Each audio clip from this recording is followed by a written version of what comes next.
Friends మనం చూశారు కదా ఇంతకుముందు వీటి నడక భరోసా కూడా ఏ విధంగా కనిపించాయి మనకు. ఏం చెప్పినారు కాడ రేటు? 1,60,000 1,60,000గా చెప్తున్నారు. మరి రెండునే వాళ్ళు కలిపేసినాయి. భరోసా బాగా గిరాలకి అయితే. ఎక్కడి నుంచి వచ్చారు మరి? తుమ్మలంబేడు వాచెస్. 89 78 19 10 32 రైట్.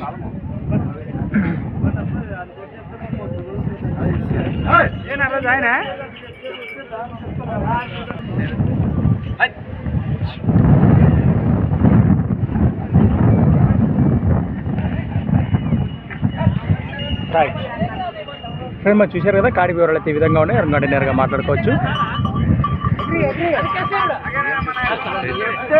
సంత వచ్చేసి ప్రతి సోమవారం అర్థగా సాగే సోమవారం పత్తికొండ ఎద్దుల సంత. Thanks for watching. మరొక వీడియోతో మళ్ళీ కలుద్దాం.